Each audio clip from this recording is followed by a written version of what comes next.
அனைவருக்குமே வணக்கம். சற்று முன் கிடைக்கப்பெற்ற ஒரு மிக மிக முக்கியமான செய்தி ஒன்று வெளியாகியுள்ளது. சற்று முன் ஈரோட்டில் திமுகவுக்கு எதிர்ப்பு கொடி காட்டிய மக்கள், ஸ்டாலின் கார் கண்ணாடி உடைப்பு, இது மாதிரி பார்த்தீங்கன்னா செய்திகள் வெளியாகி இருக்கு.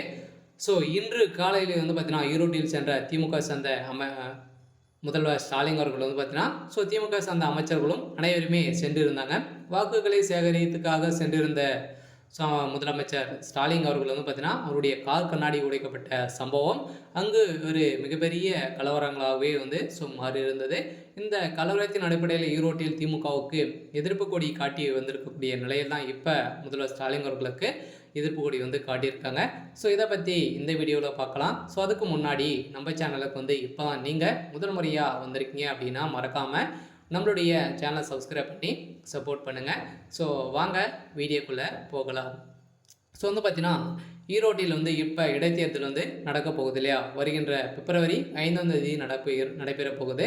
ஸோ இதில் ஓவராலாகவே ஒரு 46 பேர் பார்த்தீங்கன்னா மனு தாக்கல் செஞ்சிருக்கக்கூடிய சூழ்நிலையில் இந்த ஈரோடு கிழக்கு தொகுதி இடைத்தேர்தலில் இறுதி வேட்பாளர் பட்டியலை பார்த்தீங்கன்னா வெளியிட்டிருந்தாங்க. இதில் 46 பேர் பார்த்தீங்கன்னா இதில் மனு தாக்கல் செய்திருக்கக்கூடிய நிலையில் ஸோ இதை தொடர்ந்து திமுகவும் செய்திருந்தாங்க. திமுக சேர்ந்த வேட்பாளர் விசி சந்திரகுமார் அவர்கள் அறிவிக்கப்பட்ட அதிகாரப்பூர்வமாக அறிவிக்கப்பட்டிருந்தாங்க. ஸோ இதில் பார்த்தீங்கன்னா அவர் திடீர்னு நீக்கப்பட்ட சம்பவம் திமுகவுக்கு இடையே பெரும் அதிர்ச்சியை ஏற்படுத்தி இருந்தாலும் மீண்டும் தாக்கல் செய்யப்பட்டது.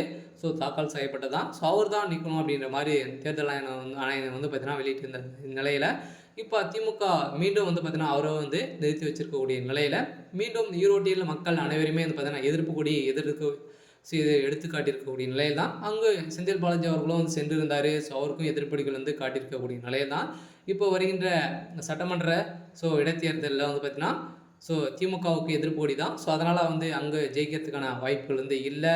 இருந்தாலும் எதிர்கட்சியில் பார்த்தீங்கன்னா நாம் தமிழர் கட்சி வேட்பாளர் சீதாலட்சுமி அவர்கள் பார்த்தீங்கன்னா தாக்கல் செய்திருக்கக்கூடிய நிலையில் இப்போ அதிரடியாக நாம் தமிழர் கட்சியுடைய சீதாலட்சுமி தான் வெற்றி பெறத்துக்கான அனைத்து 100% ஓட்டுகள் பார்த்தீங்கன்னா அந்த பக்கம் தான் சாயத்துக்கான வாய்ப்புகள் இருக்குது.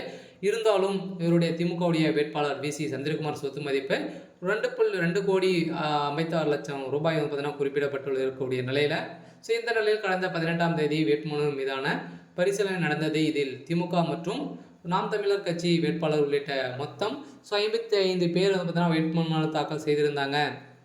இதில் உரிய ஆவணங்களை சமர்ப்பித்தால் 3 வேட்பாளர்கள் மனு தாக்கல் தள்ளுபடி செய்தன. நேற்று வேட்புமனு தாக்கல் தொடர்ந்து கடைசியாக திமுகவுடைய வேட்பாளர் சந்திரகுமார் அவர்கள் வாக்குகளை சேகரிக்கிறதுக்காக திமுக சேர்ந்த அமைச்சர்களும் முதல்வர் ஸ்டாலின் அவர்களும் வந்திருந்தாங்க. இதில் எதிர்ப்புகள் காட்டியிருக்கக்கூடிய நிலையில் அங்கு முதல்வர் ஸ்டாலினுடைய கார் கண்ணாடி உடைக்கப்பட்டிருக்கு. இருந்தாலும் என்ன நடக்க போகுது அப்படின்றத தொடர்ந்து வீடியோவில் வெயிட் பண்ணி பார்க்கலாம். இது மாதிரி செய்திகளை தெரிஞ்சுக்கணும் அப்படின்னா மறக்காமல் நம்மளுடைய சேனலை சப்ஸ்கிரைப் பண்ணிக்கோங்க. தேங்க்யூ.